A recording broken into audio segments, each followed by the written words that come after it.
And then a lady in London said to me, "You're that construction mafia guy." I just want to be clear, I'm not the construction mafia guy. I'm the one fighting the construction mafia. It cannot be an easy job, but yet you wake up every morning, you put on a cool tie and your Converse, and you go out there and you fight the good fight. DA Podcast. DA Podcast. The DA Podcast. It's really good to be back on the DA Podcast, and it's good to be back with you, Naz. Thanks, Angus. The face of the DA Podcast, as you say. I'll be the voice, you can be the face, right? But today we have a really special guest. His name is Martin Meyer. Yes. He's the KZN MEC for infrastructure and development and a whole lot of great things that go with it. But welcome to the podcast. Welcome, Nasli. It's good to have you all here. It's fantastic to be here. I'm very excited, actually. My face doesn't show excitement, but I am excited. You look Cape Townian, so you're excited. So that's fine. That's fine. Listen, Martin, I love your tie. Can you tell us about your tie? Thank you. So, you always have to, when you travel in your MEC, you can't have party regalia. Okay. But then you have to go to party things. So I always had big things in my boot, and I was like, I'm getting tired of this. So I complained to my mom, and she designed this tie. So I wear that, and I'm the MEC, and then I quickly have to jump in a car to go to a DA meeting, and I just quickly turn the tie I around. think we actually need to zoom in on that again. Zoom in. There you go. So There you that's go. quite nice. So thank you, Ma. She Thank makes you, these. Mama Meyer.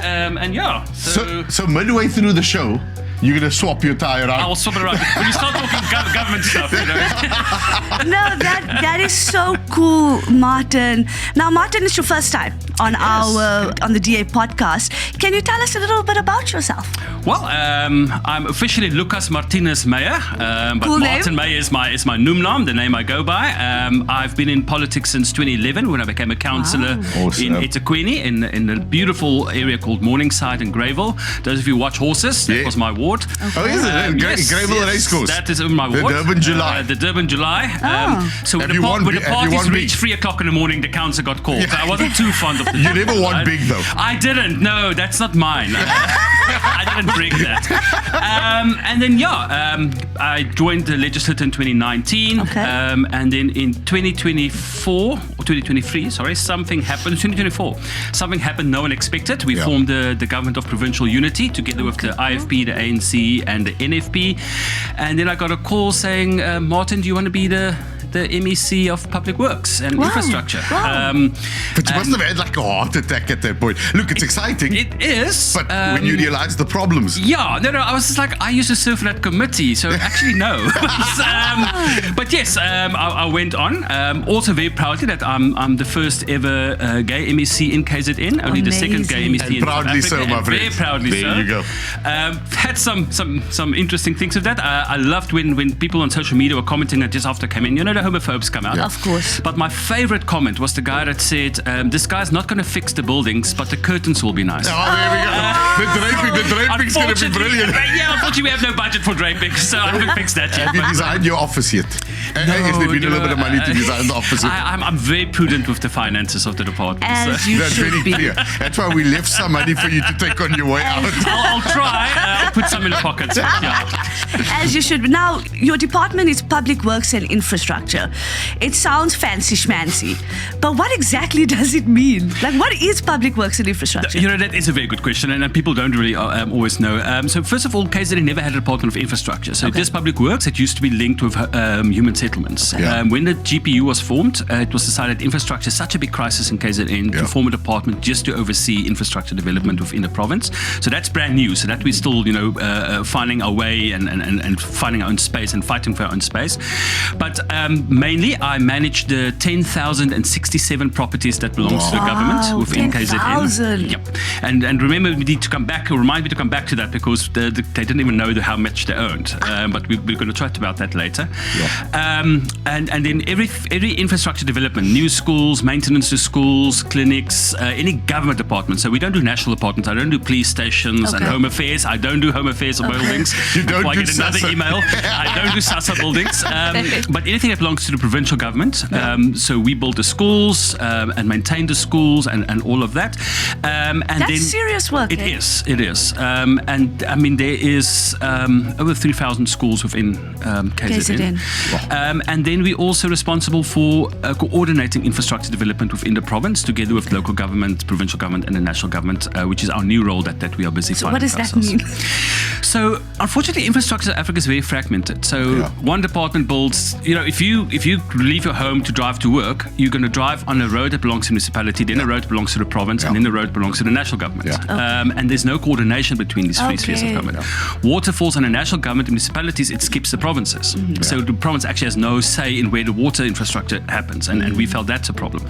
So now we're just going to coordinate better and help our municipalities, because municipalities, 80% of infrastructure happens on municipal level. Okay. But KZN, everybody thinks Durban, and they think we're an urban province. Yeah, we know it's I don't rural. get it. We're actually a deeply rural province, a deeply rural province. But you speak about the coordination between those three spheres of government. Sometimes I have found that the coordination has lacked even within one tier of government, and provincially for that matter, especially under ANC rule, where priorities were completely different to service delivery. You find that the education department, for an example, where you have 3,000 schools, is not even speaking to public works, who owns the building that the school is in. And so these poor kids suffer in the process because the toilet can't get fixed, or a drain can't be unblocked, or a roof can't be repaired. That coordination in itself is a problem. But even things that they would tell us to build a school, or they would build a school, but if you look at it, no one built a road to the school. Correct. Gotcha. And there was no coordination saying, well, if you build a school, there needs to be a road to get the kids to the school. Or very famously, there's a massive housing complex in eThekwini called Kunubia. Former President Zuma opened it 5 times, I think. It's like one of those things that every now and then they open it. Wow. And it's got thousands of people living there. They didn't build one school. Yeah, it doesn't make So sense. now they all have to go to neighboring Phoenix, and the poor schools in Phoenix are now totally overwhelmed. They can't under have pressure. the numbers. But no one thought that if you you have to build a clinic, you have to build a school, you have to build parks. You have to so that type of planning never happened, and that's what we're trying to fix. It's very something interesting. It's something I've been sort of that I've had the opportunity to deal with here in Cape Town. So in the ward that I represent, we did housing development. But before we did the housing development, we created this live, work, and play environment. Because usually housing developments are just houses that you build and off you go. This old, outdated way of thinking. So we created a space where there's a school. The school has got the capacity to handle the new people moving into those homes. But in addition to that, you have recreational space and you have the roads, you have everything. And so that failed in the past, because in the past it was just this case of drop and go. Whether it's going to be dropped or not, they're not dropped into someone's pocket, unfortunately. That's very cool. And So the last thing I just want to say about what we also do is, which is new and unfortunate, is that KZN has bared the brunt of climate change in South Africa. So unfortunately, all our maintenance budget now goes into fixing storm damage. So that's also something that we're now trying to play a bigger role in, is the provision of green energy and green solutions, but also building climate resilient buildings. Because the government's policy previously was build as was. So a storm comes, destroys a school, they build it exactly the same place, exactly the same way, and then 2 years later a storm comes, and then we all go, how did that happen? And it's the same thing over and over. Same thing over and over. So that's also what we're now putting a big focus on, is developing KZN specific building ways, methods of building that works for our province, that means we can withstand these massive storms that happen. That is so cool, Martin, because what you're basically saying is that you're coming in with innovative ways to actually change the system to make it better, and not what Einstein says, if you keep doing the same thing over and over You're going to again. get the same result. And we're very expecting the proud that same a month results. ago we won the prize as the most innovative government department in the country. And that's when I came in, this department was 100% paper-based. Well, everything was on paper. And now we've almost fully digitalized. We changed the way we build. I'm passionate about using hemp brick, sugarcrete, building new ways. You're talking to the right person. I thought you'd like that. You're talking to the right person. So we're doing EFT transfers. We're not I don't know what that is. What is anymore. Cash money. And Martin, talking about storms, let's check this week's political weather. So while economic frost comes across our country, we have seen pure sunshine. It is summer in the city of Cape Town. Absolutely. Because the city of Cape Town has created more than half of the jobs across South Africa. That's something like 418,000. Over 400,000 jobs have been created in the city of Cape Town, and really it's become the example of how. And so when you have clean governance, when you have governance that has a relationship with industry, when you have governance that has a relationship with community, when you understand the need, you're able to create spaces and places that you're able to do that, which is completely unheard of. I know KZN's getting there with your infrastructure plans, but at the moment the sun's shining bright in Cape Town. But I must say about jobs, the most job growth is in construction industry, both in KZN and nationally, and the good work of Dean McPherson and that we're doing KZN has played a big role in that. Absolutely. That's amazing. And so for those listening to the podcast and not necessarily watching the feed, nearly 50% of all metro jobs growth come from the DA run Cape Town, and we have a graph that shows the different metros, with Cape Town completely outperforming all the other metros. And not surprisingly, we have Mangaung with a minus 46,000 job We didn't creation. make the list. eThekwini is not even there. eThekwini is not even there, Martin. But hold on, Martin, you've inherited, and we'll speak about what you've inherited. The fact of the matter is that what you've inherited, you could really not do this sort of thing. No. And eThekwini is still an ANC-run municipality. So. Exactly my point. So, look, that's the model. And you know what's really awesome about that is that you've created 410,000 new jobs. Those people that got those jobs are now positively contributing to the economy. Yeah. So you place yourself in a position where people are now paying rates, they're paying taxes, they're paying for transport, they're paying to get around because they are earning a salary. And what are they doing? They're growing the economy further. Yes. So you'll see that 410,000 become 450,000, become 500,000. Yes. So you've got to be able to invest in what you have so that you can continue to see the growth out of it. Yeah, but I mean, there's it. Well, there's it. There's the article, and people think it's just DA regalia we put out. That's an article from when you swap your tire around, Martin. That's an article. One city has created nearly half of all South Africa's new metro jobs just in 5 years alone. Yeah, and then this is a report from August 2026, so it's a very new report. And like you said, that comes from a independent media outlet, so people can't accuse us of just giving DA propaganda. This is proven track record of creating nearly half of all the jobs in the entire country, guys. Like, you need to situation that. The entire country and Cape Town created more than half of all of the jobs. That says to me that good governance not only provides basic services, but they give the people dignity. So you in KZN, and so you've obviously got eThekwini that's still ANC controlled. You've got Chris that's got Umgeni that's DA controlled. But now this deep freeze that apparently not just municipalities are going through, because Fadil Adams' laptop's also been frozen for a while.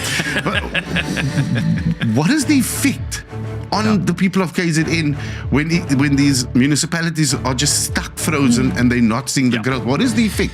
Yeah, no, I mean, it's very, very sad. Especially eThekwini, Umsunduzi, which is the capital. Now, I don't know when last you've been to Pietermaritzburg. It looks terrible. Yeah, it does. It doesn't have electricity half the time. If you do have electricity, you don't have water. But also the jobs, I remember I had a community engagement, and this young lady, 21, stood up talking about EPWP. Yeah. And she said, MEC, I'm close to losing hope. Wow. And we're in the job of giving people hope, not taking people's hope away. Yeah. But unfortunately in KZN, people are now starting to get hope again with the GPU. Yeah. But in our municipalities, service delivery, I mean, I live in eThekwini. I live in the thriving metropolis of Amanzimtoti. Yes.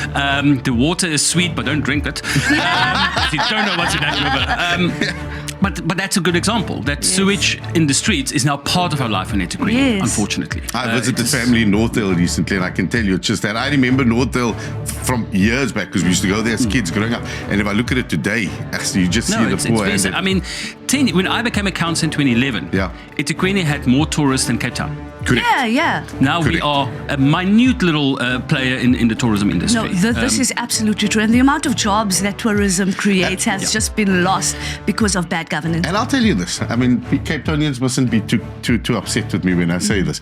But KZN, Durban for that matter, eThekwini, has got so much more to offer than what it currently is. I love it. The weather. You know, I walked this morning on the beach here, and my toe accidentally touched the ocean.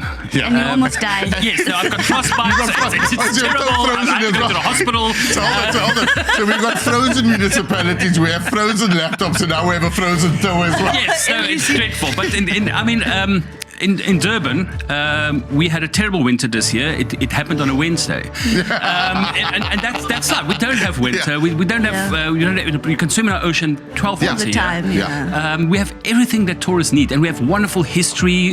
We have the Zulu culture. That's amazing. So much we can offer tourists. Yeah. But if we don't clean the beaches, if we don't get the sewage and the roads sorted, if we don't have running water, no one's going to come. I think Nobody's going to come. I think there's absolute hope with yourself and Hanif and the team down there to really turn Durban And into Umgeni is really, Umgeni is showing creating us. jobs. Tourism is booming in Yes. Umgeni.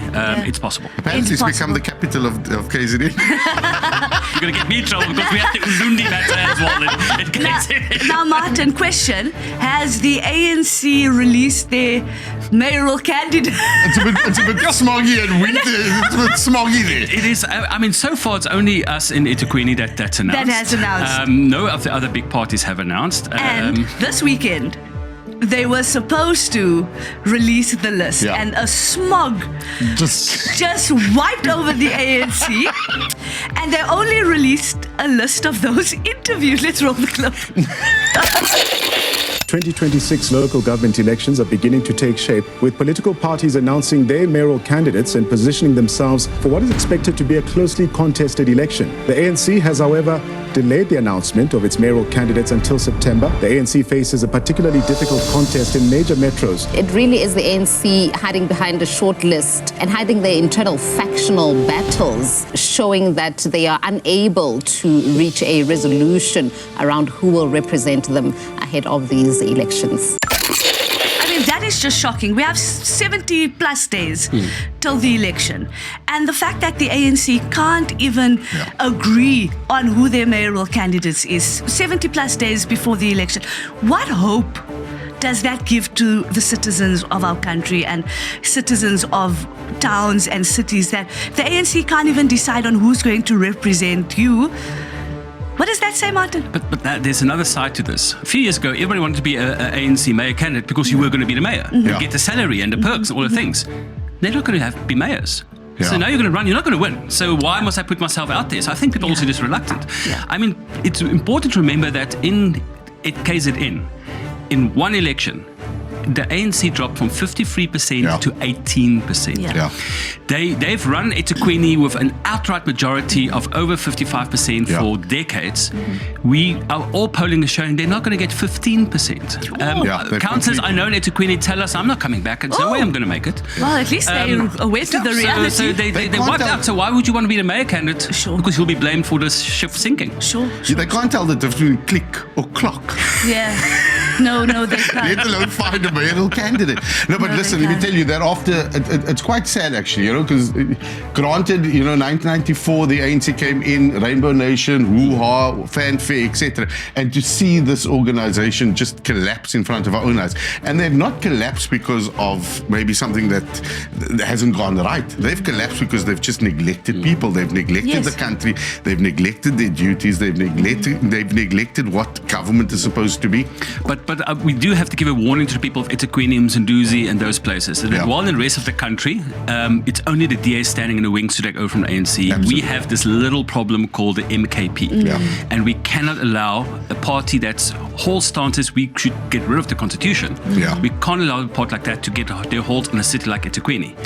It will ruin us. We will never recover from that. So while it's good for us and it's good news that the ANC is finally collapsing, there's someone waiting in the wings, and we must not allow it. So people must make sure they show up and vote on 4th of November. Absolutely. And it's not about keeping the ANC out anymore. It's about keeping Jacob Zuma and the MKP out. We have this thick smog in Gauteng and in the ANC. But there's a hurricane that's blowing in Imfulen. Yes. A 10 billion rand hurricane. Shocking. Like, for real? Yeah. 7 Mfuleni municipality employees have been 7. arrested for alleged fraud, Arrested. theft and tampering with essential infrastructure. The suspects, attached to the municipality's revenue and electricity departments, allegedly took payments directly into their bank accounts to reconnect disconnected electricity. This is something we've always spoken about, whether it be the financial ability of Mfuleni, the ability for it to fix roads, sewage, sanitation, water supply has always been an issue. The debt that continues spiraling here. It is the squalor that they live in, despite the money that is supposedly spent on service Midvale's delivery right next door to across this mess, this eh? local municipality. Midvale is right next door to this mess. And I imagine the people who live in Mfuleni look across the way and hopefully they can say, you know what, even us, we want to live in a municipality that functions. But Martin, the audacity of 7 officials taking money into their bank account, 10.8 billion rand gone. It is shocking, you know, but when I took over our department as well, and let me be clear, the majority of officials are actually good people, but there's those bad apples. Yes. I mean, we had to get rid of an SCM director that in 3 years managed to make R1 billion disappear. What? Billion. $1 billion? Now, my department's budget is only 1.2 billion. So I'm quite impressed he managed to make R1 billion disappear in 3 years. Oh my goodness. And you know, and that's the type of things that we had to deal with. And it became a culture that we had to change the culture in the department, and that's what you're seeing there as well. It's become a culture in local government. But here's my Correct. problem. Here's my problem. To steal R1 billion so openly, to steal 10 billion rand from people so openly, it cannot just be one single person or one group of No, it people can't be. that decide they're going to steal. This is something that comes from the top down. It has to be something that comes from the top down, because someone's got to clear it along the way. Yeah, but it doesn't make sense. How do you go into debt with Eskom and Rand Water for so much money? Yeah. Like, what does that say about the governance?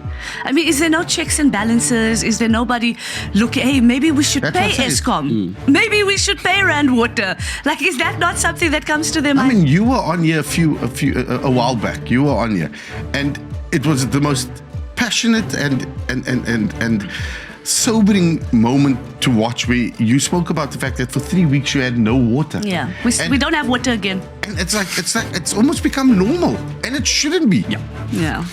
Yeah, no, it has become and that's something we have to be very careful about as South Africans. Don't normalize service delivery failure. Yeah. Because we sort of do it, like, and we did it with when we had Load load shedding. shedding. Yeah. It was just part of our life. We had jokes about it, and we just like, it was normal. And I would have friends coming from other countries to visit us, and like, guys, this is not normal. And we're Yeah. like, what do you mean it's not normal? It's Yeah. fine, you know, we share our electricity. Yeah, it's crazy. It's you know, crazy. there's the same experience. Like, people who tell me, if this sort of thing happened where I come from, we'd have protests. We'd overthrow the government today. But some of us unfortunately sat back and watched it and accepted it as normal completely. But it's not just that. I think South Africans are so resilient that no matter what government throws at us, we just find ways to keep it moving and to keep going.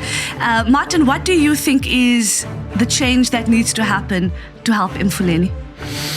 Well, there has to be a change of government. It's the end of the day, you know, the fish rots from the head, so change the head. Yeah. I think that's what needs to happen. If you have a change of government, one thing, and we'll talk about it a bit later about what we've done in our department in KZN, is that accountability is key, and there has to be consequences. Yeah. Because for too long we've seen there's absolutely no consequences for actions. And I'll touch on that a bit later about what I found when it came in with forensic reports in the department. But that's what needs to happen. Get new leadership elect the right people, and the other things will fall into place. We'll take some time, but we'll fix it. In fact, let's get straight into it. Perfect. And let's jump into the work that you're doing. DA Podcast. DA Podcast. The DA Podcast. I just want to check before we get into this. Do you prefer being a mayor or an MEC? No, I always tease Chris Papa saying I was a mayor long before him and I'll be a mayor long after him. So. No, but it's really great to have you down on the podcast. I think you have an absolutely amazing story to tell of what you have achieved, you know, with the party in KZN over the last, 2 or 3 years that you've... 2 years. 2 years and 2 months, 2 years and 2 months, what you've achieved. So welcome to podcast. Tell us more about what Martin is doing in infrastructure in KZN. Well, fantastic. And thank you again for having me. And I think let's start with where we were Yes. when I came in 2 years and 2 months ago. We found a department that other government departments owed them 900 million rand. There were 900 million rand in debt from other departments that weren't paying them for the work they were doing. So much money. That the unauthorized expenditure of the department stood at about 700 million per year. What? What is unauthorized expenditure? So unauthorized expenditure is that's not budgeted for, it's not in the planning, it's just goes somewhere. It's not necessarily corruption, but it's not spent as it's meant to be spent. And 700 million. 700 million. And let me tell you... So where does that money come from? It comes out of the little budget that the department has. So of the 1.2 billion, 700 million was unauthorized expenditure. And I can tell you with absolute confidence, as I'm sitting here today, our unauthorized expenditure for the last financial year was zero. Not 1 cent when somebody shouldn't have gone. Yes. We found a department that the very first thing I said when I was interviewed after becoming MEC says, this department doesn't even know what it owns. And the officials were very upset with me. Yeah. We now, the first public works department in South Africa of the 9 provinces that's done a full audit. Western Cape didn't have to do one because they knew what it owned. But of the other 8, before I get into trouble with Minister Simmers, we were the first of the other provinces that did a full audit. Yeah. We didn't use expensive consultants. We did it in-house. We developed our own app. Okay. So now on my phone, if you ask me, is this property belong to Public Works? I can go on my phone, I can check, I can see the photos, I can tell you what the condition is, who's using it, what it's being used for, all of that. And we own 10,067 properties. Wow. This was unknown. The department didn't even know what they owned. Yeah. And we found over 400 properties that the department didn't even know they owned. Wow. So they were just operating in the dark. They were there. And now it's like, that's actually ours. So it's fantastic. One of the big things that we're very proud of is that contractors waited between a year and 5 years to be paid. So they'll build a school and then they have to wait 5 years. We now 13 months that all our contractors are paid in 30 days. Wow. Because a contractor that's not paid is a child that doesn't eat. Yeah, let's get into that. Do you know how disgusting that is? Yeah. That's businesses that are collapsing. That's increase in unemployment. When a contractor has to wait up to 5 years to get his money. This guy's invested millions into the project he's doing. So he hasn't been paid yet because he's got to invoice. These tenders, you've got to invoice. And so if you're waiting 5 years for your invoice, you've got workers, you've got their children, you've got their families that all go with nothing because of government failure. And I mean, having people in my office crying. I can imagine. I haven't been paid. My kids need to eat. I need to buy school shoes. I built a beautiful thing and no one's paying me. And the problem was because of the way the system works in Africa. So the budget for a new school or new hospital goes to that department, health or education. Then they have to pay us. So we get the work done, and as we get the invoices, and that's where the 900 million rand debt come from. Other departments owed us 9 million rand, so we couldn't pay the contractors because no one was paying us.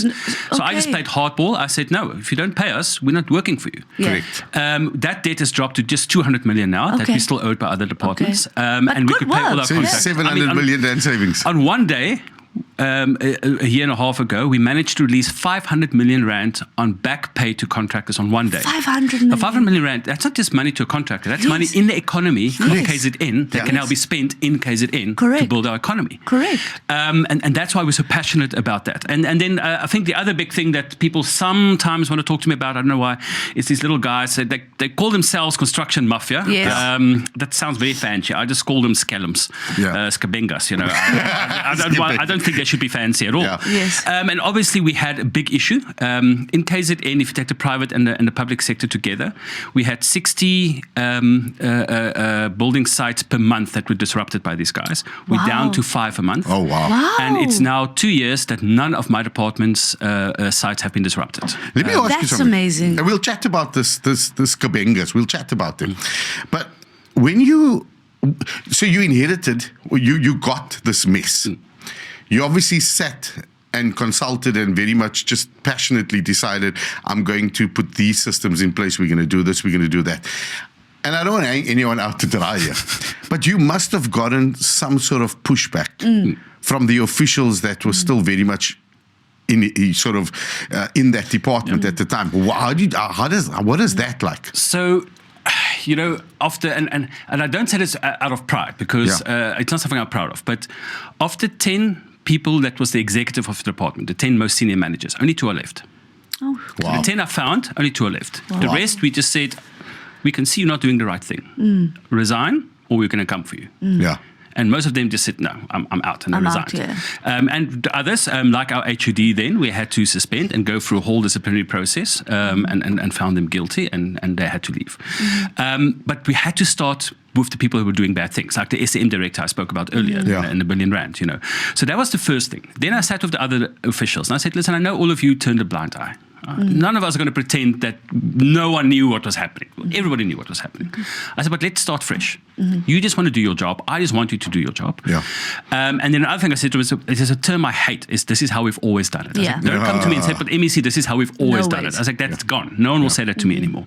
So there's a much more positive atmosphere, and the officials now are actually excited to come to job. They used to say to me, MEC, if people ask us at the BRI, who do you work for, we used to just say SARS, because that's less embarrassing than saying you work for Public Works, you know. Exactly. And that was the type of problems we were facing. So we had to change the culture within the department to do those things. With the construction mafia, obviously some people in the department was working with those guys. But, you know, when we got rid of the corrupt officials, we sort of realized it was the same people. Obviously there's some pushback from these guys. They had some, they sent me things, but it wasn't Christmas cards. I was very disappointed. But I want to talk about that. What did they send you? No, I want us to talk about that, because I think sometimes the public doesn't know, because they think, you know, us in politics, are we all happy and everything is sorted. To have fought what you fought in that department, especially in KZN, it must have made life exceptionally difficult for you.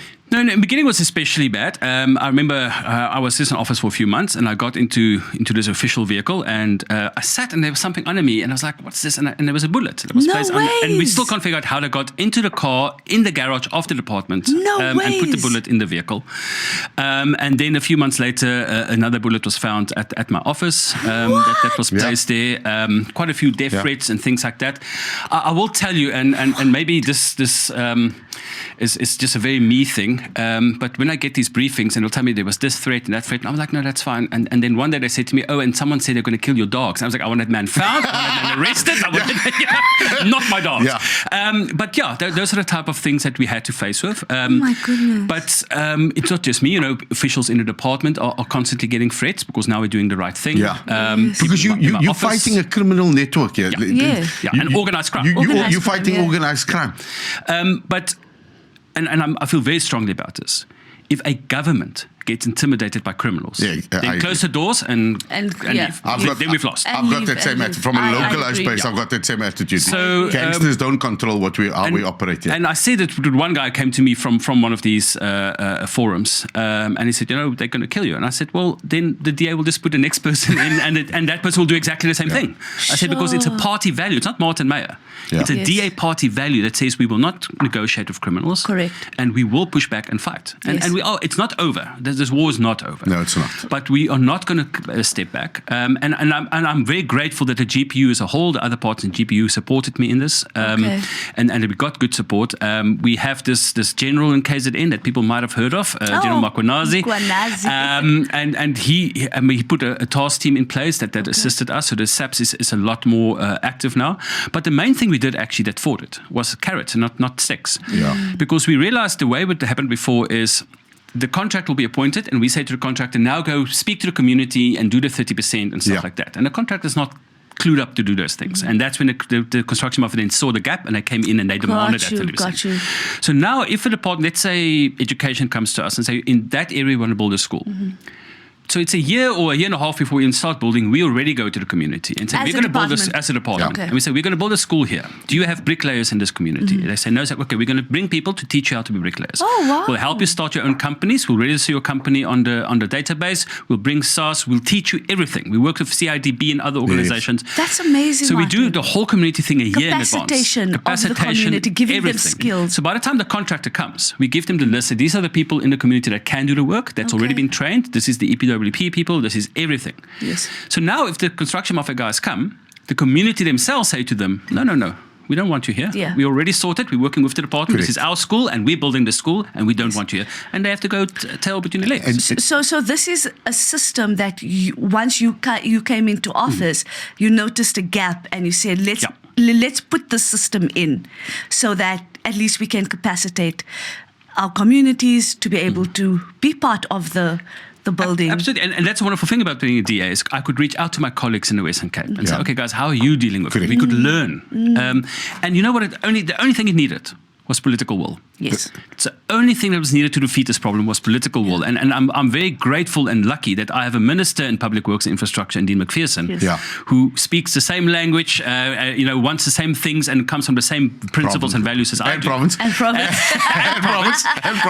So we were able to very well coordinate between the national department and provincial department. And I'll tell you this, on one of the biggest failures of EPWP. What is EPWP, Angus? Expanded Public Works Program. So it's a program to give unemployed people job opportunities. But one of the biggest failures was not the program as it was set out in the past. The problem was that the ANC government used EPWP as patronage. So their canvassers and their people that did their groundwork used to get these 3-month contracts, 2-month contracts, 6-month contracts work. And what EPWP is actually supposed to be is what the minister is referring to now. It is about saying you are unemployed, but let's not just give you a 3-month program to earn a meager salary. Let's develop you. Let's enable you. Let's capacitate you. Let's give you the skills. Because then they can take it forward, right? Absolutely. The other day I met, we part of our EPWP in KZN, we do a furniture making course with them. Cool. And there's one young man, 23, started his own furniture making business. Amazing. We helped him with his social media and stuff. And now he's employing 20 people. Wow. Do you understand what I'm saying? And that he went through this course a year ago and he was already employing 20 people, making furniture. Congratulations, and that's the type of thing that we're doing. And I'm very proud of him, But I want to say something worse about EPWP. So we launched a reporting line. So if there's corruption in EPWP, people think something's happening. We launched this anonymous reporting line in KZN. Within the first month, we got 48 complaints. It's going through the roof now. People know about it. Half of those were young women telling us, but they demand sex from me to get the job. No way. Oh, yeah. I've heard of, It's unfortunately a very real thing then. Very real. And I've been very clear about this. Anyone that does that will be wearing orange uniforms. And Correct. that's not EPWP orange. That's correctional services orange. So everybody watching this podcast, where can they find the hotline in case they want to report anything? So on our webpage, there's a little scanning code. You just scan it immediately on your phone, or you can click on it. We even took out, you don't have to call because people are sometimes afraid to call. So you just type in there. It's totally anonymous. And like I said, after 48 we investigated that the first ones, 40 of them were real things that we then managed to fix. So 40 out of 48 were issues, but half of them were sexual jobs. Wow, Martin. It's huge. That is disgusting. It is absolutely disgusting. I mean, it's taking people at their most vulnerable. Yes. Giving them hope, but then demanding the most, demeaning thing and back. Personal thing from them. That is absolutely disgusting. I've noticed that we must call it what it is and we must say it the way it is. Where EPWP exists, where the DA governs, we've seen people grow and develop. In the direct opposite has happened where the DA does not govern. Here in Cape Town, we've got a program called Community Ambassador, right? And so these are people that operate in communities similar to a neighborhood watch, but they come from unpaid neighborhood watch structures. You then equip them. So you equip them, you train them, etc., and they become community ambassadors. We've just finished a year program of community ambassadors now, where each and every one of those community ambassadors are all now graded security officers. So they are now able to go from being an unpaid neighborhood watch volunteer in your community to doing a 1-year stint as a community ambassador where you get paid a stipend, but also go through these gradings and courses. And that's amazing. I mean, I saw this excitement of this group, and they went to the shooting range, and they've never shot a gun in their life, although they deal with people that shoot guns, and they're standing there learning how to shoot a gun, and they've all been graded, and they've all been taken up into security companies for permanent positions. So it works when you have the political will. But the important thing is, because I know every election, the ANC says if the DA comes to power, they're going to take EPWP away. Correct. Or they're going to take away your grants. Yes. And now, since we took office, myself and Francois in the GPU. Shout out Francois. Yes. Legendary bloke that.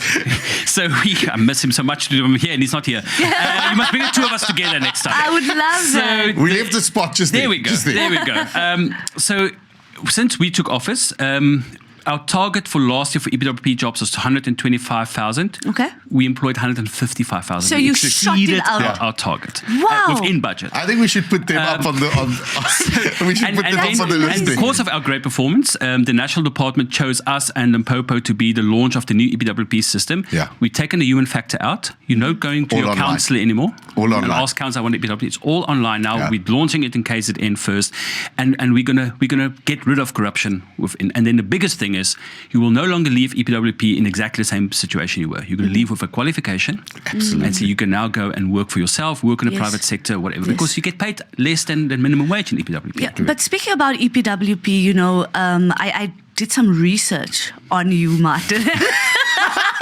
And the work All that lies. you're doing. This is wanting more. And the work that you're doing. And I read that in collaboration with Minister Dean McPherson, you guys found something crazy like ghost beneficiaries in EPWP. Can you tell us about that? Yeah, so you know, it's one of those old tricks they do. They register people that EPWP people. Some of them are dead, some of them just Yeah. don't exist.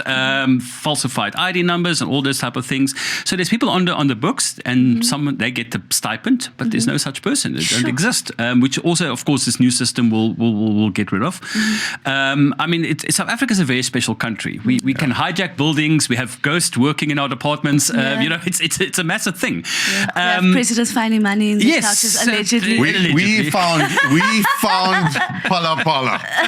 Allegedly. It's probably about 0.1% of what was in the couch, but we found some of it at least. It's And slightly. I can tell we talk about strange things. You know, also in KZN we use pools to fight fires. And I got in trouble with MKP because in a speech a few weeks back, I was talking about, you know, they were saying that I must do would I welcome to have a lifestyle audit? And I said, I would absolutely welcome a lifestyle audit.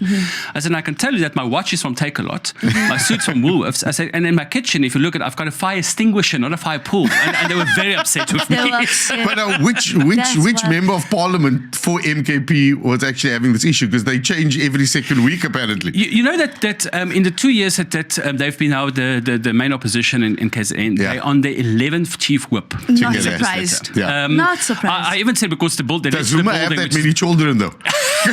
Well, Are there a few more to come before the elections? I mean, the legislative building falls under my department. Yeah. And I even said to them in a speech the other day, I said that the doors on the opposition side, I'm going to replace with revolving doors. I said, Yeah. because they're breaking my hinges by in and out. In and So out, yeah. the way they change, I'm just going to put, and again, I don't know why they don't like me. I'm such a nice guy. But You are such a nice guy. But Martin, you know, we on the topic of EPWP corruption, and I mean, you have found a lot of corruption in your department, from the SCM director who was pocketing or went missing $1 billion. I mean, the list is completely long. But corruption doesn't just affect your department. No. It affects every single person living in KZN. Can you take us through some of that? So I'll give you the most real way to see what corruption does. Is that when I came in, 182 of the department's projects were at a standstill, weren't moving because the money's gone. So That's a lot of projects. I'm sorry, that's a lot of projects. Projects wasn't moving. Yeah.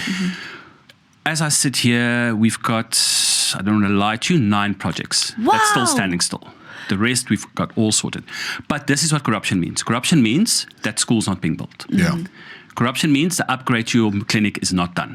That's what corruption means. Corruption is not a victimless crime. And it doesn't steal from the rich. It steals from the poor who needs these services Correct. the most.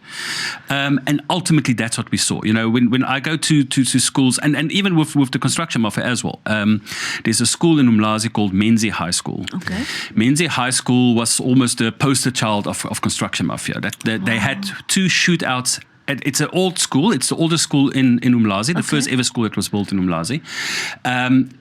Terrible conditions. 100% matric record for 20 years. Wow. The amazing teachers and educators there. Amazing so they were trying to build students, a wow. new part of the school to upgrade. Okay. 2 shootouts while the school was there. The pupils are there. The construction mafia came, shootouts between security, and this was a dreadful thing. My predecessor, the previous MEC, was even locked into one of the rooms by the construction mafia when he visited it. And I said the school will be finished. Yeah. And that we made that as our biggest fight against the construction mafia, because I said it's kids that cannot be in a classroom. Next time you're in Durban, let me go and take you to that school. It's a world-class, modern, fantastic school. It's open. The kids are now getting an amazing education, because we just said we will not allow corruption and criminality to stop education, to stop healthcare, to stop those. It boils down Good to for you, political Martin. will. Took some sweat and Good tears. for you. And no, for real. Good. Well done. Good for the people in KZN to have such a brave MEC, because what you're doing, It's a team. and you and your team, what you're doing is not pap in place. You guys are doing the real work on the ground, and we can speak about Listen, in billions. KZN we say it's not bunny chow, not Oh, it's not puppet play. bunny chow. You know, we can speak about billions and billions and billions and millions of rands and what it means and where it goes and where it comes from. But at the end of the day, we always have to bring it down to the child going to school, to The mother going to the clinic. or the go-go going to the clinic, or service providers and contractors being able to put food on their table. And oftentimes, you know, we always speak at a high level, but it always comes down to the people on the ground. And I can say KZN is much richer to have you and your team there. So thank you for your service. That's I what want we're to here for. speak about the construction mafia. I read somewhere that there was about 200 plus arrests made, Yeah. and 176, if my numbers are correct, convictions. Can you tell us about that? Because it may not seem a lot, but that's a lot. It is a lot. And what we saw when we came in is that, you know, there will be disruption. The local police station will be called. Yeah. And that police station will say, no, just negotiate. Just give them the jobs. Yeah. Wow. Yeah. So we had to go to the head of the police and say, you need to educate your officers on the ground. Yeah. And they got a task team together. So now, you know, and what we also did, I said about how we go to the community beforehand, but we also go to the local police beforehand, Correct. a year before time, and say, here's the law. Here's what your own general is saying.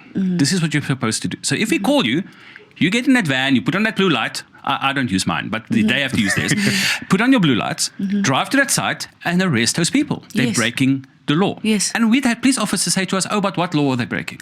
Wild. But And we had to educate them on the law. It was shocking, but we did it. And now the police, I must say, SAPS is now fully on board, and they're really helping us a lot. But in Martin, that I'll tell you problem. what. Shocking. The problem is not their willingness not to do their jobs. They know their job. The problem was that the system in places like KZN was so rotten that even police were involved in it. You go to police stations across communities that have challenges, and you can safely say that 50% of that police station, 50% of that force are in the pockets of the gangsters or in the pockets of the construction mafias. They're in the pockets. And the unfortunate thing of that 50% is that the additional other 50% are dragged into it by virtue of the fact of the decision the other But the government. other scary thing is that we would have the officers on the ground say to me, but they live in my community. If I arrest them, they're going to come for Come me and for my me. family. Correct. That's why now to bring officers from Durban to come and enforce. Oh, okay. So we said, okay, we understand that. We also don't want you to put your life in danger. Correct. So that's how we got this help from this task team. So we would bring in Got people you. from Durban or Pietermaritzburg or wherever, and they would come and do the arrest. That's scary. It's Because the scary. police officers literally say, but Yeah. you know, I live down the road. They know where I live. They'll come for me. They'll come Listen, for me and yeah. you are partners. Yeah. We work together every day. I'm a dirty cop. So I'm now in the pocket of a gangster, a construction mafia guy. But you drive with me every day. So you sworn to that, because if you speak out about what I'm doing, you gone. Yeah. That's how real it is. This Al Capone thing is real. And that's why they call them scabengas. Yes, The absolutely. And scabengas. the main thing is that we said we will not negotiate. So we brought the private sector on board as well and said, Yeah. guys, it doesn't help we say we're not going to negotiate, but you negotiate. We all Yes. have to do the same thing. We all have to be on the same page. And we went to National and Minister McPherson, and they called an infrastructure conference, just focus on construction was in mafia. 2024, That's right? correct. And in Durban, of course, where else would you have that?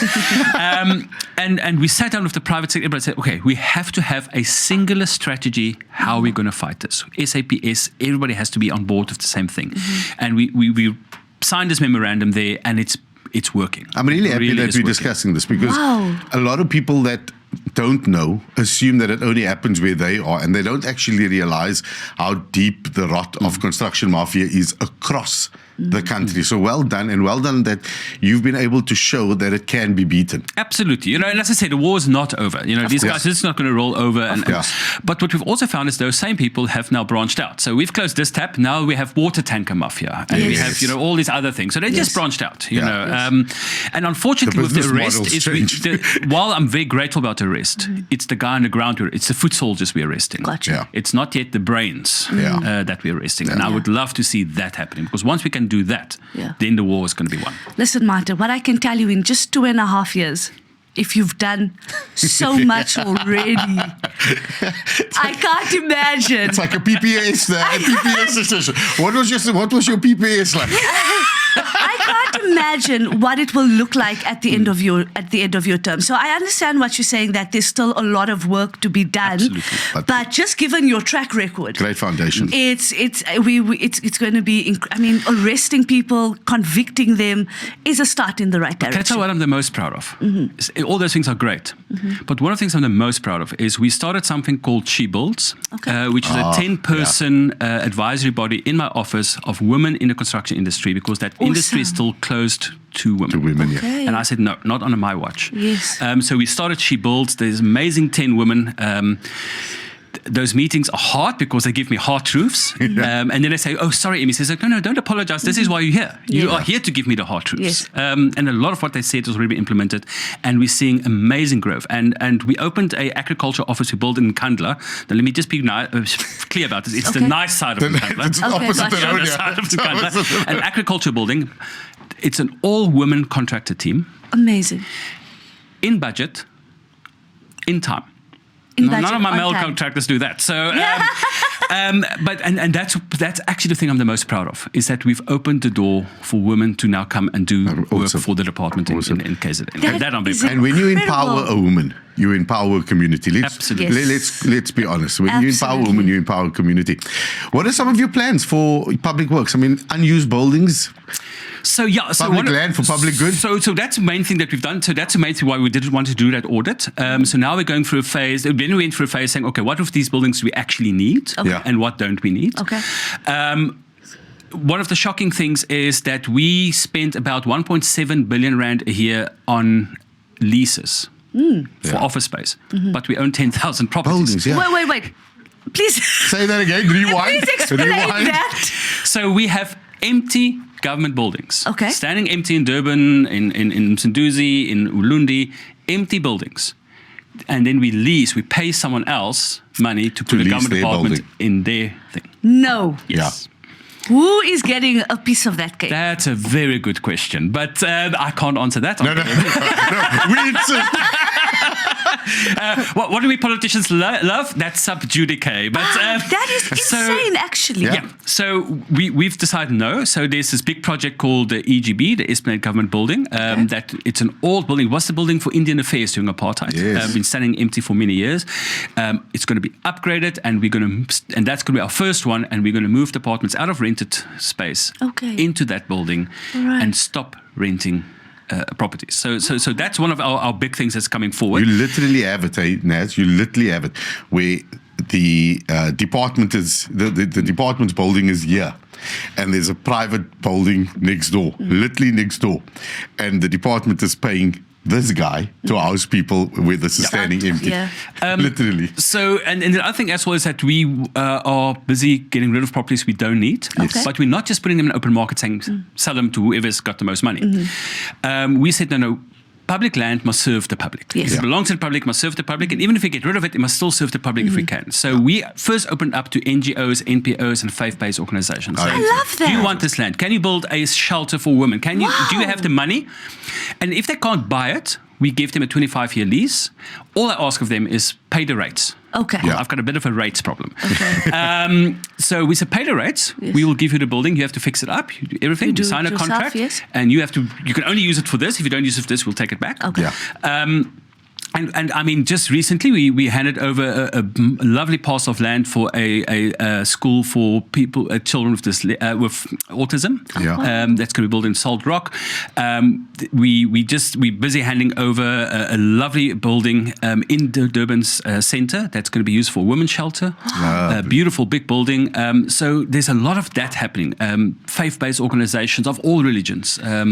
So we're busy working with the Hindu organisation Belitu. Belitu, being a big town in KZN, doesn't have one Hindu temple. Wow. And we said, well, we have the land. You need the temple. Temples do good work in their communities. We're happy to sit with you. Churches, mosques. We work with everyone to try and find solutions on this land. And then if no one wants it, then we sell it. Then you put it out there. And the reason for that as well is, like I said, we pay so much in rates. Our rates bill here is 1.8 billion rand. Wow. But we only get 900 million rand in the budget to pay rates. So we have to get our property under control. Yes. And being an ANC municipality in most cases in Durban, you're not even getting services for the rates that you're paying. And funnily enough, we decided to, because this has also never happened before, we said, no. If I in my house every month have to check my bill very carefully because that bill's wrong, what for a department with 10,000 properties? Correct. So we started doing an audit on the properties, and we sent valuators in. Let me not say which municipality. In 7 properties in one municipality, 7 properties, they were overcharging us by 50 million. 50 million? 7 properties. For each? Yeah. Overall, for those 7, overall. it was 50 million that overcharging us. What? So they're making money off of you for not even giving you services. That's the thing. You know, Martin, as you're speaking about this work that you're doing, I felt myself get emotional. Because I realized, talking to you, that all it takes is political will. It is. Literally, all it takes is to get the right people in office, people who care, people who really want to make a difference, to start making a difference. And that makes me emotional, because what does that do for the people? It gives them hope. It gives them opportunities. It gives them dignity to want more and have more in their life. And it makes me, I'm conflicted, because I'm so happy and proud, but I'm so angry on the other side, because I'm like, if the DA can do this in KZN, and the DA can do it in the Western Cape, what excuse can any other MEC give us that can be justified? You know, and I laugh, because there's something I said, we've now done this, achieved this, and the ANC people in my committee said, oh, but that was our plan. I said, yes, but you never implemented it. I implemented it. Because plans means nothing on paper. And the wonderful thing about, and you said it's political will, is if you vote for the DA, you're not voting for someone that has to invent the wheel. Yeah. The wheel has been invented, and it works, and it rolls, and it's round. Yeah. We just have to take those policies, those principles, those values that we've already tested in the Western Cape, is now testing in KZN. And that's what I also say to people, because this matters for local government. Yeah. Yes, it does. Because 2 years ago, people told me, no one will save public works. It's unsavable. And the HOD who we then suspended looked me in my face and said, you will never get a clean audit. You will never defeat the construction mafia. You must just accept it. He said it to my face. He said, we're broke and there's nothing you can do about it. In 2 years, we've gone this far. So if people tell me, no one can save my municipality, that's what they told me about public works. We save public works. Yeah. And you implementing DA values, but not because I'm brilliant. I'm just a social worker. I don't know about these things. If we can do that, your municipality can be saved. If you elect the right people. You gave him a clap. But I'll tell you, A clap across his face. but you know what it speaks about, Ness? It speaks about the organization we're from. It speaks about what we believe in. It speaks about, I could possibly become the MEC for Public Works in KZN, but if I share the same values, we're going to achieve the same thing, versus you, versus anyone else. It speaks about the organization. And if I look at organizational culture in all these other parties, then it becomes emotional. Yeah, no, I absolutely agree. So, Martin, like I said, for everybody watching this podcast, look out in the news for what MEC Martin Meyer is doing, because I'm going to start sharing his posts. You are doing amazing work, Martin. No, I'm so serious. I read an article also about, I think it was called the Government Hill project, where they wanted to bring everybody into one building. Yes, the legislative precinct, yes. Can you explain that to me? Yeah, so we're still in a very old legislative building, beautiful building, a couple of 140 years old, I think. And years ago, I think 15 years ago, decided to build a government precinct in Pietermaritzburg, put all government departments in one place. And the idea is sound. when I came in, we realized the tender was so fraught and rotten. We basically took ourselves to court and say, no, this needs to be overturned. And we had to go to court.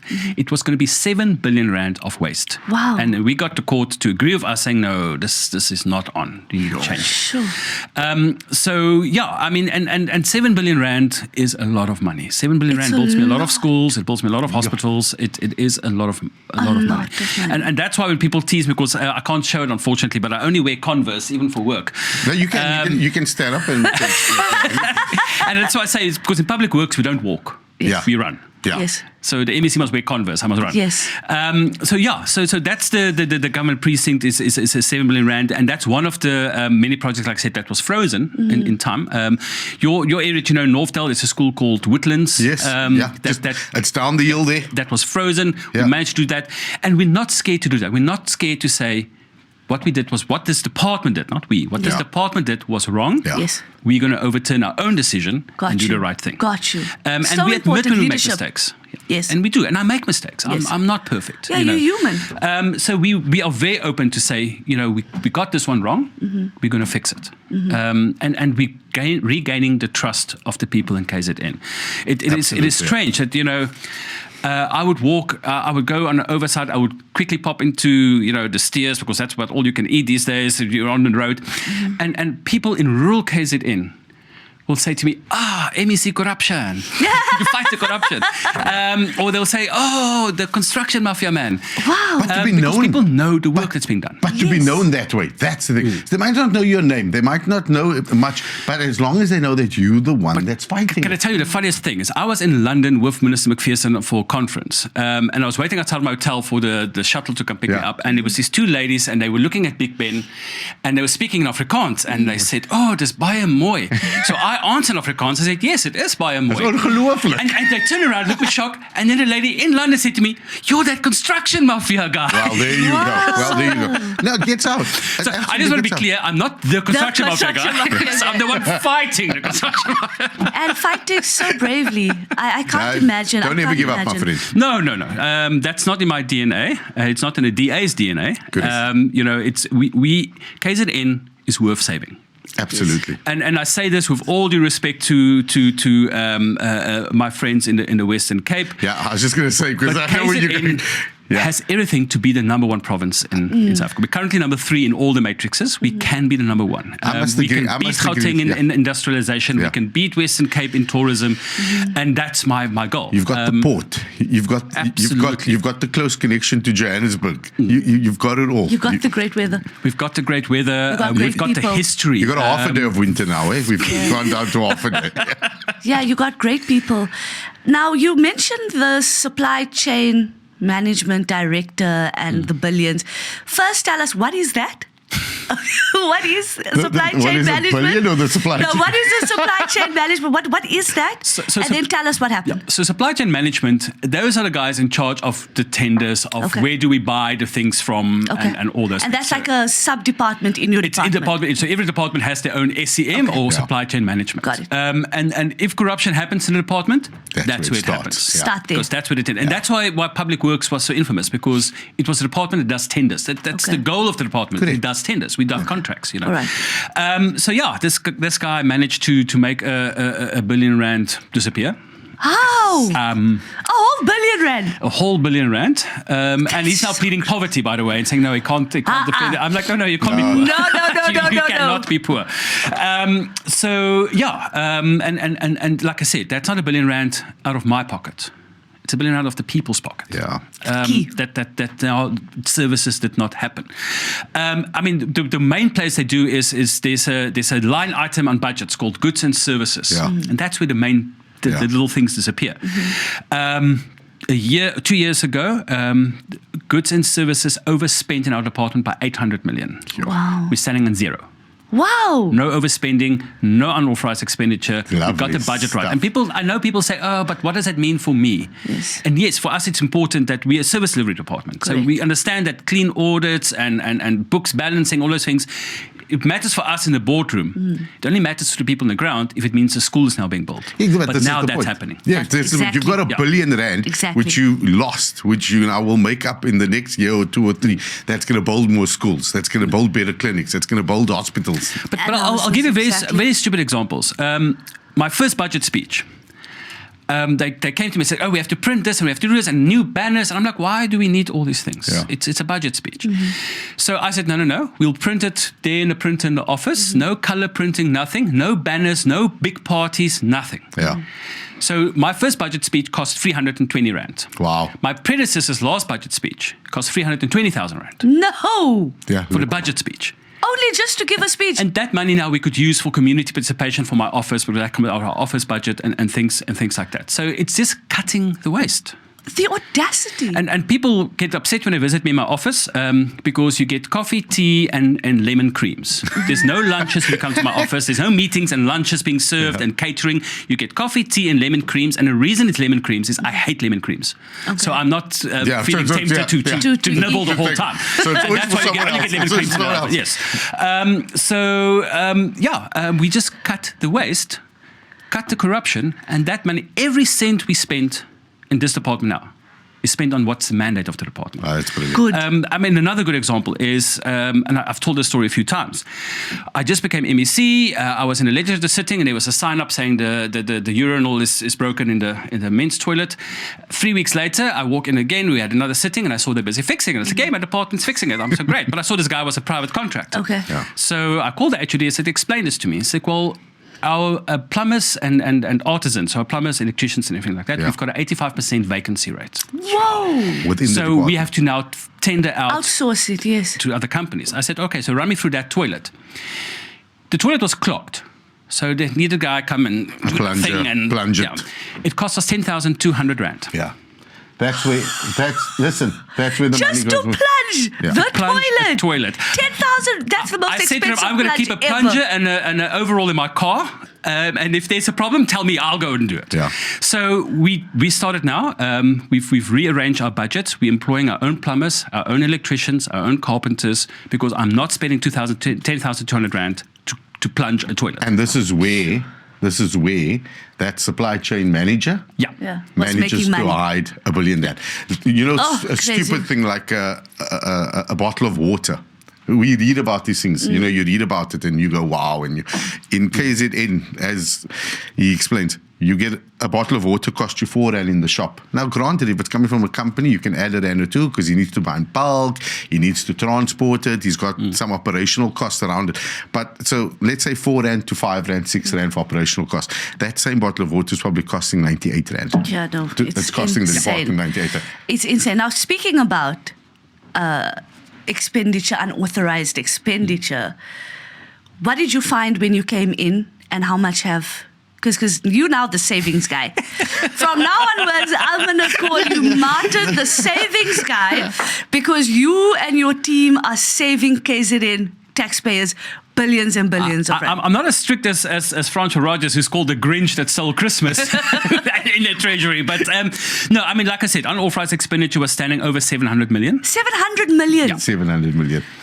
And That's it's a zero lot of now. money. Absolutely zero. And they told me it's impossible. They said it's impossible. You can't. And we said, don't tell me impossible. Francois- I've always been that guy. If you tell me you can't, Me too. I will I'll go show and do you. it. But as Francois at least giving you some money now, at least. You know what I mean? Now you want to get me in trouble. I always laugh when, of course, when I phone him. Yeah. So when he answers and I say Francois, he'll go, "Yeah, how are you?" When he answers and I say MEC, he'll say no. No. Yeah. He immediately says no. And listen, I mean, I no one likes the MEC of Finance. Oh, no, definitely. Yeah. Because we all want more money for our department, Yeah. but he's got a cake that's this big, and he can only cut it in so many times. Yeah. So I realized my job then is to make that slice I get go further, Got Yeah. you. and that's what we're doing. And, Got you. and Got you. are yourself and Francois having a positive influence on your GPU partners? Absolutely. No, you know, KZN is doing well. Yeah. And it's difficult sometimes. I can imagine. You know, Old habits die hard, they say. there's an ANC MEC who's the leader of the ANC in the province. Yeah. And in my last speech in the previous term, I said to him, go to the Premier's office now and visit her, because you'll never see the inside of that office. And 3 weeks later, we're in the same cabinet. And I'm like, oh, this is slightly awkward now. So we had to learn to look past our differences. Yes. But I've always been in my heart a believer in coalition government. I think it's a mature form of democracy. Absolutely. It's not the ideal. Yeah. Obviously, everybody wants to be empowered by themselves, and I think you can achieve much more. Yeah. But I don't think coalition is the end of the world. Okay. And we managed to sit there in cabinet meetings. We say, no, from our party's values, this is what we think we should. So even outside of our department, we try and have an influence, and they give their views on our department, and we pretend to listen. But, so I really think it is there. And one thing that I also especially focus on is because my department has to work with all other departments. Got you. So I said, guys, we have to get along, and we have to at least try and achieve the same things in the end of the day. So we really work hard to work with our coalition governments. It can be tricky sometimes, and we all know, running up to election, the coalition is going to be a bit shaky because now I'm going to say things about my colleagues or about their party, and they're not going to like it. They're going to say things about my party, and I'm not going to like it. But it's politics. Politics, it is what it is. The GPU is stable. I know we have this slight NFP problem, but I must say this about MEC Shinga from the NFP. That is one of the bravest women I know who stand up against even Ivan, what's the guy's name? Barnes, yes. Ivan Barnes, and she's an amazing, and her department is also doing wonderful What's things. her department? Social development. Oh, shout out. And we managed to work well with her as well. So and she's holding it to a degree. She's holding it together. She's holding it together because she's under so much pressure from her party leadership to go, because these guys want to get in and they want to just steal and do whatever. And she's pulling. And I must tell you, having a one-vote majority in a government is not nice. I can imagine. So you get any off days? If there's a vote, you there. We will put you in your little hospital bed and push you into there. the legislature, and you will go and vote. Because a one vote majority, unfortunately, is very, very slim. Yeah.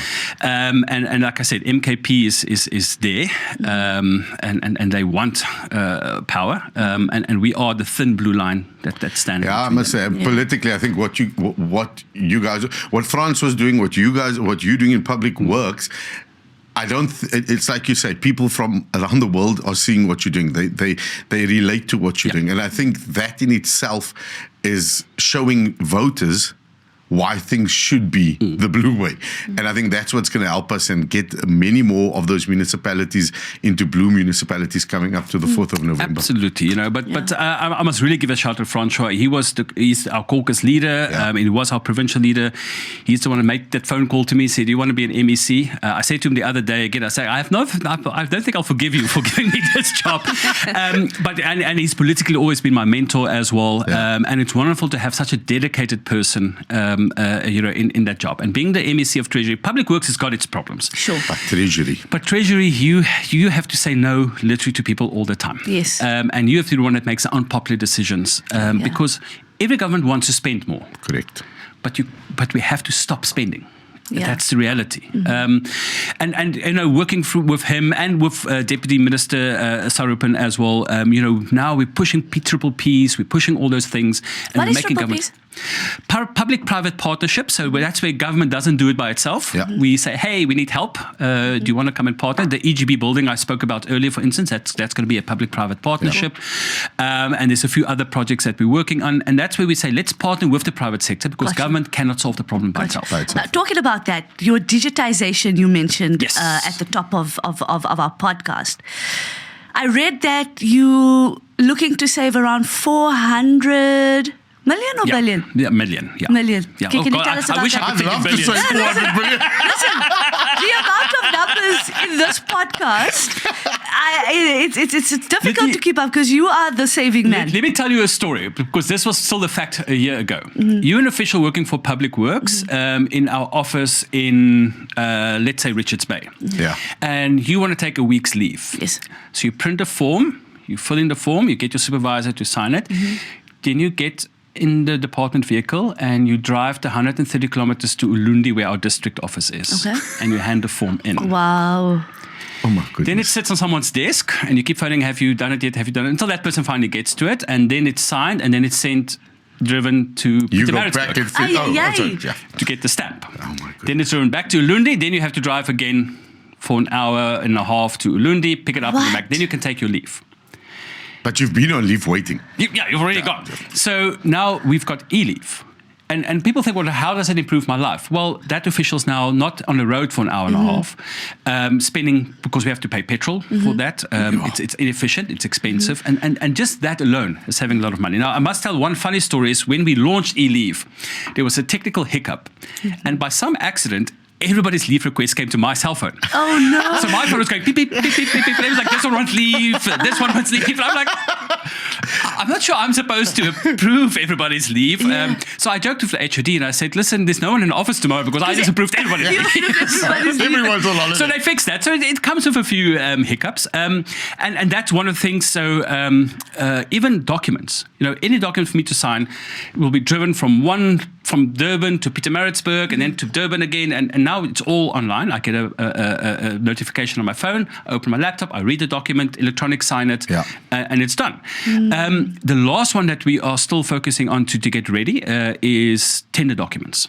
And that one is very important for me because that's where the corruption happens. Yes. So you coming to tender, that document, I don't know if you've ever done or seen a tender document. It's quite a impressive stack of documents.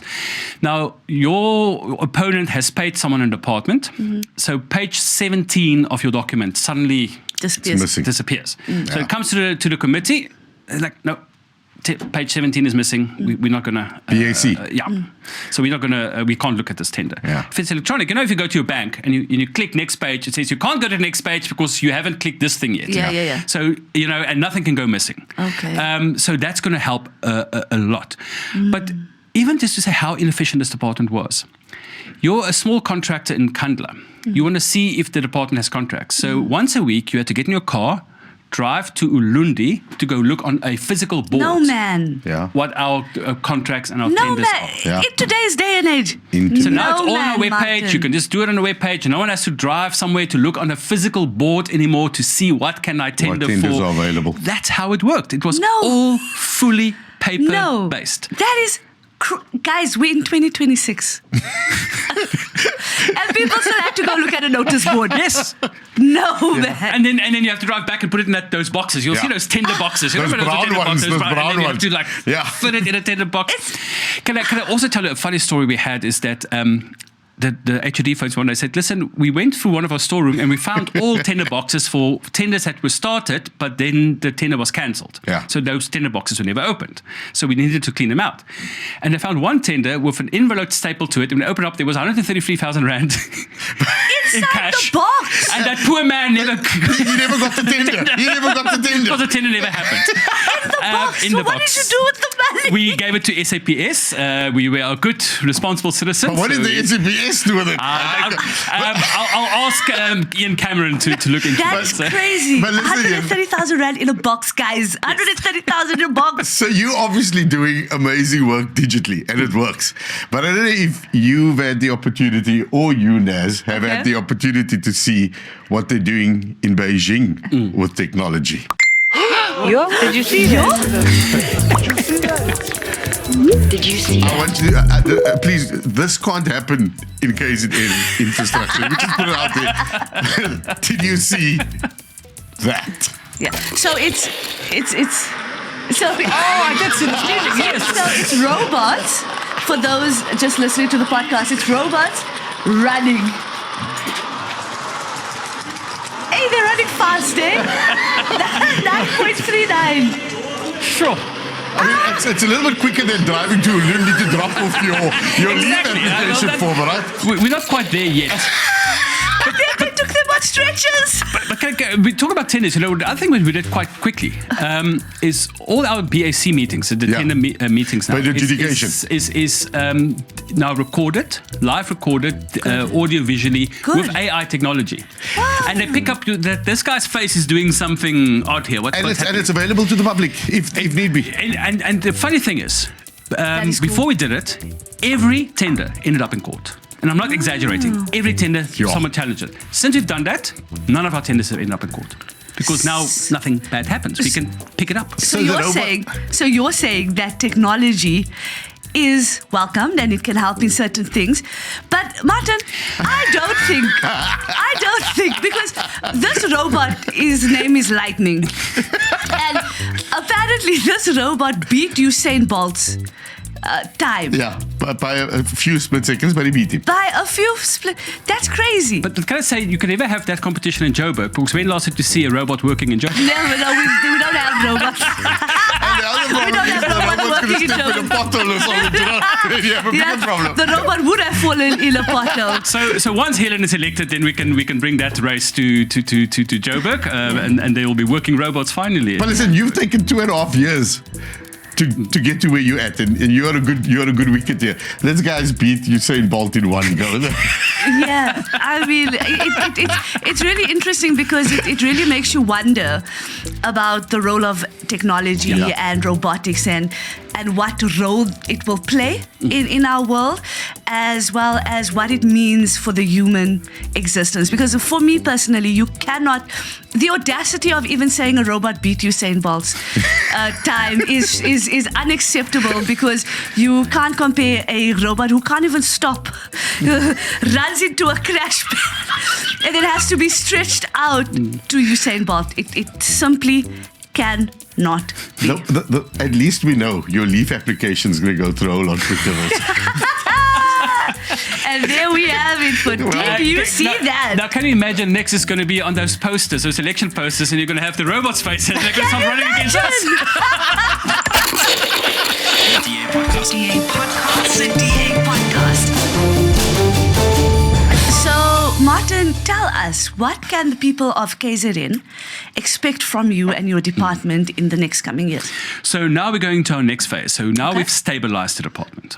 So when we launched our budget this year, we made one thing big. We called our budget, our theme for this year was, we the disruptors now. Yeah. So for years and years, this department was the most disrupted department. We said, now we're disrupting. Yeah. Our main thing is jobs. Okay. Any government in this country is tested on, did you create jobs or not? Yeah. And that's the most important test in the end of the day.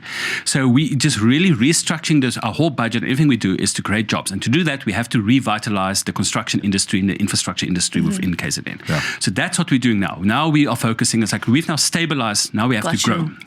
As I always jokingly said, there's one thing we know well in infrastructure and public works is foundations. And we've laid the foundation. Now the brickwork has to start. And that's what people can expect, is they can expect us underground. And it's small things that we're starting to do, for instance. I'll give you one example. I spoke earlier about how our schools get damaged in storms. Yeah.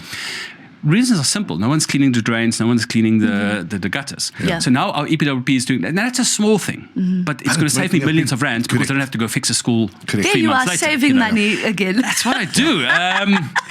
You think my own bank account would be much better. But anyway, I'm good at saving other people's money. Yeah. That's what matters. My own. Yeah, it's a bit of a different story. So that's our main focus going in.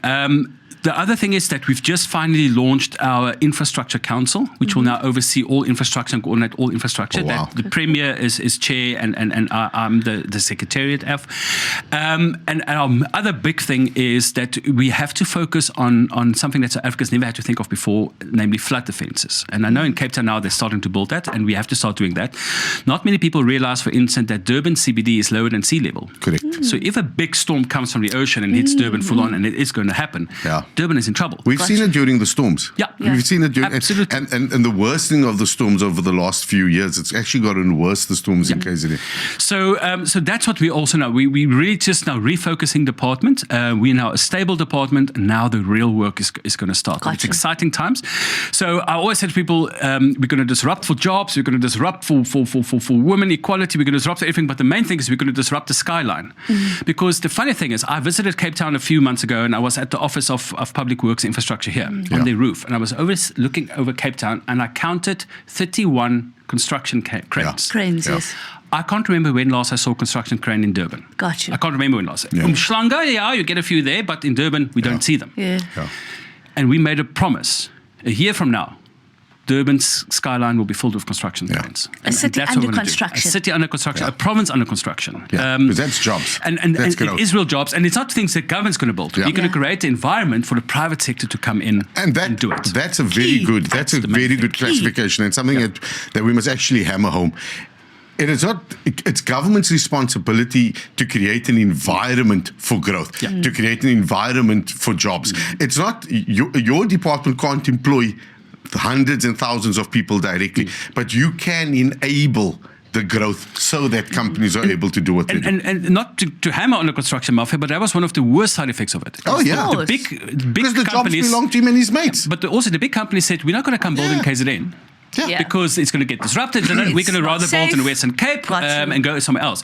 Now they're coming back to us and say, okay, you guys have got us under control. We're bringing our companies back. We're bringing our businesses back. We're going to start building. We're going to start doing those things. So it's going to happen. Those cranes are going to be up. And then people are going to complain, why are you putting cranes up? You're destroying my view. But, making a lot of noise. Yes, but it's needed. We've got a 36% unemployment rate in our province. Wow. And that's not acceptable. Yeah. It keeps me awake, to be honest. Now, Martin, you spoke about your so it was just public works and then infrastructure came, and you really looking to collaborate more with municipalities. Can you tell us what the relationship is between your department and municipalities? So one of the other things that we're very proud of is that we looked at our department. We have engineers, we have architects of that, but because government is going through a difficult financial phase, we don't have as many projects on the ground as we would have had 6-7 years ago. Then we looked at our municipalities. And they're struggling to spend their infrastructure money and their grants because they don't have the engineers. You know, if you're the town of Jozini, that's on the border with Eswatini, that's a very small rural town. No, they can't hire an engineer. No engineers they can't afford to pay it, and no engineer is going to go live in Jozini if you could live in Durban or Pretoria or Joburg or Cape Town. So we said to those municipalities, we have these experts. You don't have to go pay millions of rands to a consultant. We will make our services to you available for free. For free? For free. So wow. It's still one country, one government, even though we're 3 spheres of government. Correct. So we sat down with Cocteau, with Salga, with these municipalities. All right, let's do this now. You want to design a new community hall? We have the architect. Let our architect come and do it for you. And that's one of the things that we're looking at. But the other thing as well is there's so much money available to municipalities that I don't know about. Minister McPherson and Infrastructure South Africa has this bid windows through Infrastructure Africa where you can bid for your projects and you can get literally billions of rands. Okay.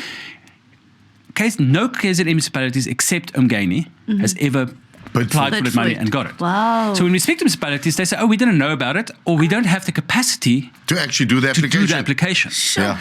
So we said, okay, part of this construction of the infrastructure council is going to be to let people know what money is available, and we'll have a person there to say, okay, we're going to come to your municipality, we're going to help you do the applications. Put it in, and when you get the money, we'll send the engineers and architects to help you spend it. More, yes.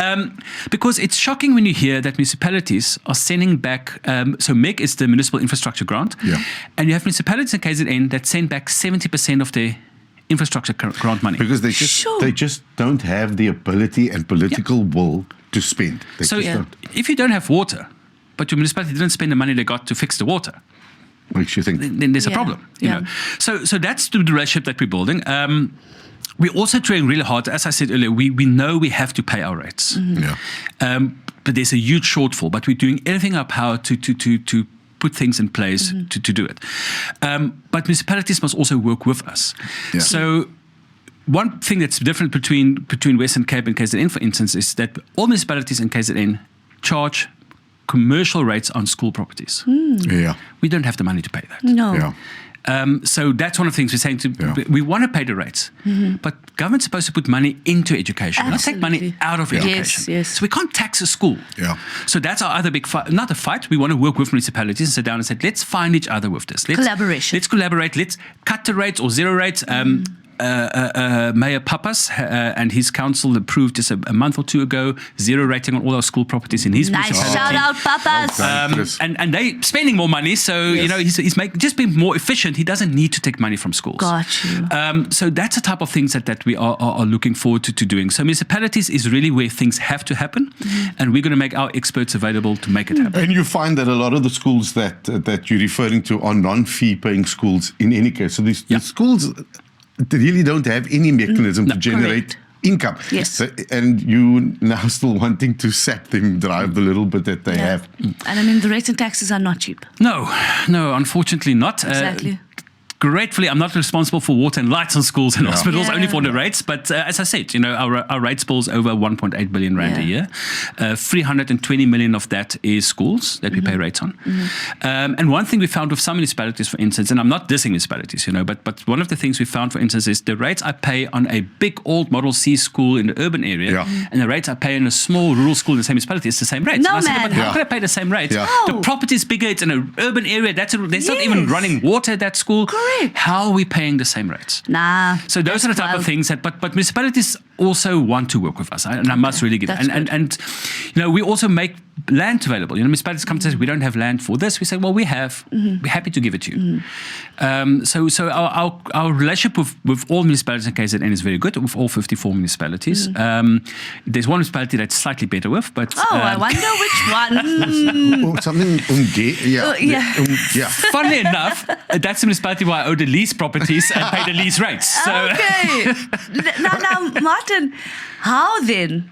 Because you've just spoken about how important municipalities are and the work that they do. How do we get towns and cities working for?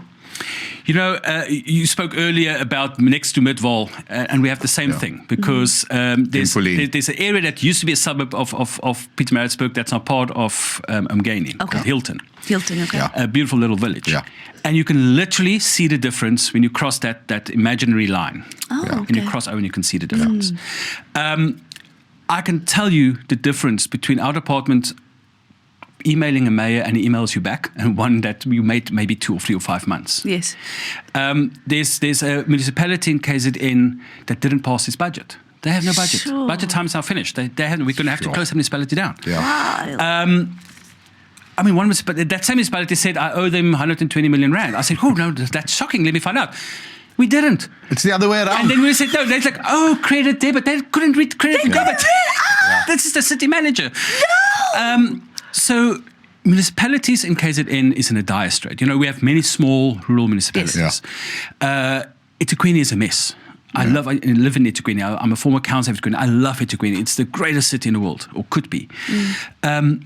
But people need to put the right people in charge. And, so KZN, not many people know this. We're unique of all 9 provinces that we don't have executive mayors. We have an executive council. Okay. But it's very important to make sure you have people there that actually know what they're doing. And the thing that we mentioned earlier, political will. To say to the workers, no, you can't just work only half the day and we pay you 3 times more. Yes. That has the political will to say, we draw the line, we have to do the right thing, to cut in corruption. If your municipality only has a budget of 120 million rand, It's only that. and 60 million is going in corruption, you're not going to have water, you're not going to have money. electricity. Nope. That's the reality of it. So change is possible. And Chris and his team with Sandile Mgati and the others have shown that it is so possible to do it in a small municipality with no money. And in not the longest period of time. And I always say that, and this what I touch about why it's important to have DA people there is, I kept saying that I just want to do public works for Chris in Umgeni. Yes. My budget's bigger than his, but so that's just what he did. We're just doing the same thing there. It's not anything new. It's policies that's been tried and tested. And then the main thing is, and you look at Umgeni and you look at our department, Umgeni, the majority of their services are in the areas that is poor, underprivileged areas. Areas that people say the DA don't care about. Yeah. My department does almost no work in traditional white suburbs. Yeah. We don't own buildings there. We don't do work there. Majority of our work is in rural areas and township areas. Yeah. And we put a lot of energy and effort into it, in building schools in those areas and fixing the clinics in those areas, because all people matter. And that's the DA difference. It's not that we're spending the money differently. We're just spending the money because it's there. Yes. It doesn't drop off the table. Yes. Every cent we get is spent on what it's supposed to be spent. But there goes down to that organizational culture, because in Cape Town, where we govern, 75% of our budget in Cape Town goes towards poorer communities. 75%, and that's significant. If you think we've got the biggest infrastructure budget of any other city in the country, that you're taking 3/4 of that and you're putting it into poorer communities to uplift those communities, creating jobs, creating hope, changing circumstances. And my office in Durban, it's in Mayville, and if I walk out of my door, I can't miss it, it's huge there, is probably one of the most challenging informal settlements in eThekwini, called Cato Crest. Yeah. And I'm grateful it's there. And the reason I'm grateful is because when I leave my office, when I arrive for work every morning, I see who I work for. Yeah. And I see whose lives I'm supposed to improve. Yeah. And it's a stark reminder, it's a sobering reminder that I don't live in an ivory tower.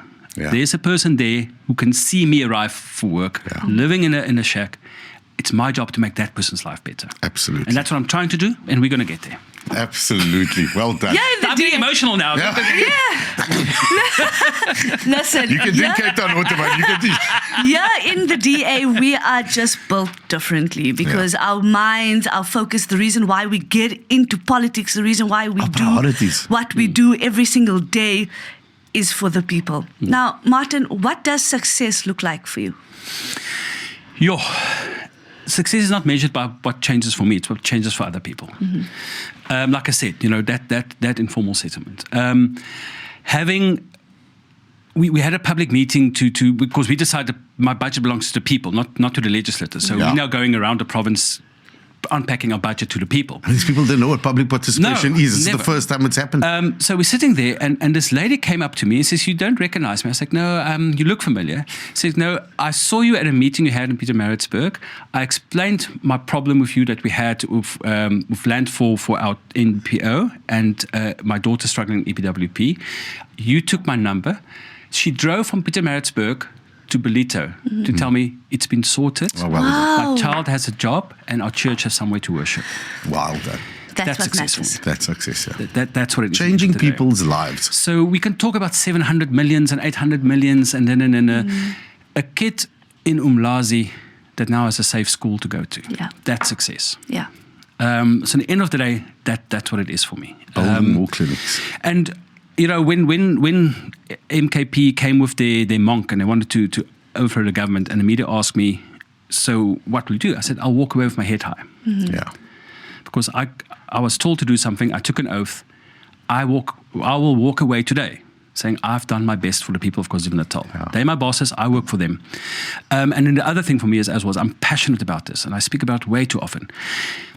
Government in this country has gotten so good at talking, and I know it's ironic because I just spent an hour talking, but so bad at listening. Yeah. And I just want to bring that culture back from a listening government, and I think that's very important. Ah, that's awesome. Well done.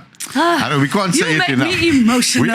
We actually can't say it You enough. make me emotional because you are doing incredible work, we Martin. can't say and, no. and congratulations again, to you it's and the your party, team. it's a Yes, team, it's absolutely. the officials. And well done to your team. Well done to your office. I mean, Can I also say this? One thing I got right is I managed to get really good people in my office. Yeah. Many of you will know Klanganani Gumbi, who's a former MP. Shout out Gumbi! He's my chief of staff or head of ministry, as I we play call rugby him. with him. Oh, so it's your fault. So